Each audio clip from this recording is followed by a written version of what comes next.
একজন মুসলিমের কেমন সত্যবাদী হওয়া উচিত তা আমরা সিরাতের ৩টা ঘটনা থেকে বুঝতে পারি। উহুদ যুদ্ধের পর যখন যুদ্ধ থেমে গেল, তখন আবু সুফিয়ান সে একটু খোঁজ নিতে বের হলো যে মুসলিমদের কি অবস্থা, কে কে বেঁচে আছে, কে কে মারা গেছে, আল্লাহ রসুল বেঁচে আছে কিনা। তো সে ডাক দিচ্ছে যে মোহাম্মদ কি বেঁচে আছে। এরপর মুসলিমরা কোনো সাড়া শব্দ দিল না। তখন বলো আবু বকর কি বেঁচে আছে। তখনও মুসলিমরা চুপ, কেউ কোনো সাড়া শব্দ দিল না। তখন আবু সুফিয়ান বলল ওমার কি বেঁচে আছে। তখনও মুসলিমেরা চুপ, কোনো সাড়া শব্দ দিল না। তখন রসুল সাল্লাহ সাল্লাম বললেন সাহাবীদেরকে যে তোমরা জবাব দাও, এবং তিনি জবাবও শিখিয়ে দিলেন।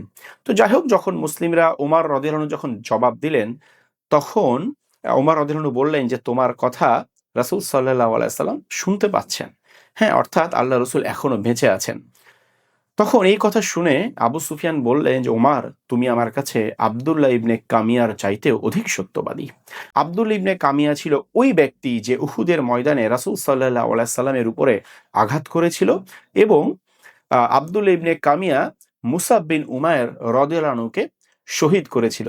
তো মুসাব বিন উমায়ের সাথে রাসূল সাল্লাল্লাহু আলাইহি সাল্লামের চেহারার অনেকটা মিল ছিল, এবং আব্দুল্লাহ ইবনে কামিয়া আল্লাহ রসুলকে সরাসরি চিনতেন না। তো সে মুসাব বিন উমায়ের শহীদ হওয়ার পরে আব্দুল ইবনে কামিয়া একটা গুজব রটিয়ে দেয় যে আমি মুহাম্মাদকে হত্যা করেছি। আসলে সে শহীদ করেছে মুসাব বিন উমায়েরকে। তো এই গুজবটা রটে যায়, এবং উহুদ যুদ্ধের অনেক বড় একটা কনসিকুয়েন্স নিয়ে আসে এই গুজবটা যে আল্লাহ রসুলকে হত্যা করা হয়েছে। যাই হোক, তো আবু সুফিয়ান একটু কনফিউজ ছিল যে আসলেই কি আব্দুল ইবনে কামিয়া হত্যা করেছে। তো যখন উমর রাদিয়াল্লাহু আনহু বললেন যে আল্লাহ রসুল তোমার কথা শুনতে পাচ্ছে, তখন তিনি বলেন উমার, তুমি আমার কাছে আব্দুল ইবনে কামিয়ার চেয়েও বেশি সত্যবাদী। দেখুন, উমার কিন্তু আবু সুফিয়ানের শত্রু। আবু সুফিয়ান যুদ্ধ করার জন্য আসছে উমর রাদিয়াল্লাহু আনহুর সাথে বা সাহাবীদের সাথে, আর আব্দুল ইবনে কামিয়া আবু সুফিয়ানের মিত্র, তার দলে থেকে যুদ্ধ করছে। তবুও আবু সুফিয়ান বলছে তুমি আমার কাছে আব্দুল ইবনে কামিয়ার চেয়ে বেশি সত্যবাদী।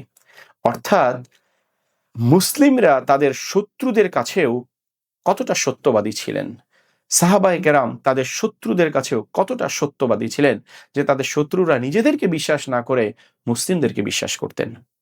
দ্বিতীয় ঘটনা, হুজাইফা ইবনুল ইয়ামান রাদিয়াল্লাহু আনহু রওনা দিয়েছেন মদিনায় আসার জন্য, এবং তিনি খবর পেয়েছেন যে রাসূল সাল্লাল্লাহু আলাইহি সাল্লাম কোনো একটা যুদ্ধের অভিযানে আছেন।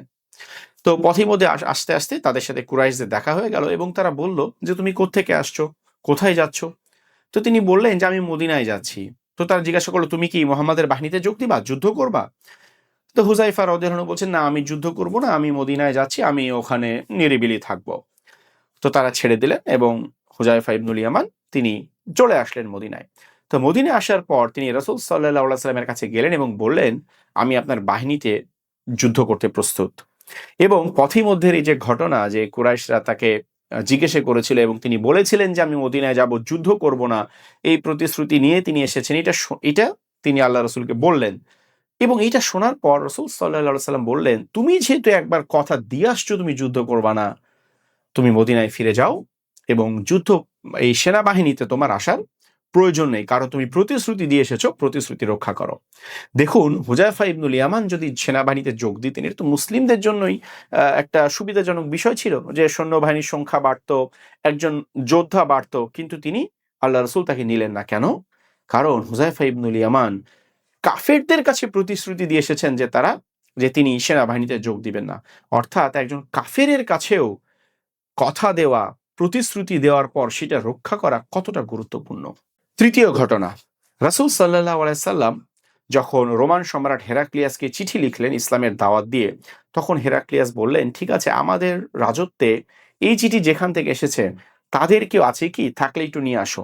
তখন দেখা গেল আবু সুফিয়ান তার বাণিজ্য কাফেলা নিয়ে রোমান সম্রাটের একটা এলাকায় ছিল।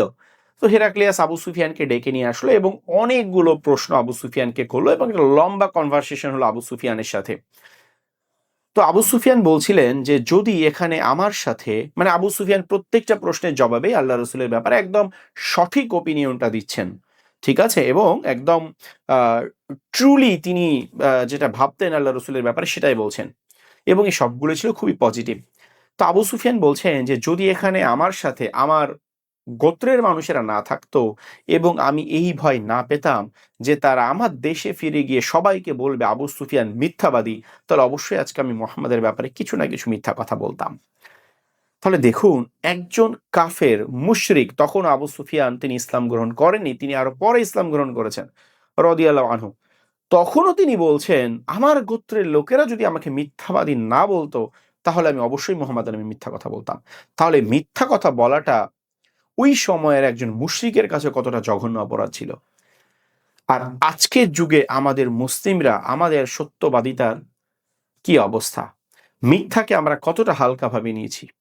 একজন মুশরিকও যে মিথ্যা বলতে দুইবার ভাবতো, আজকে সেই মিথ্যাটা আমাদের কাছে কতটা ডালভাত হয়ে গিয়েছে।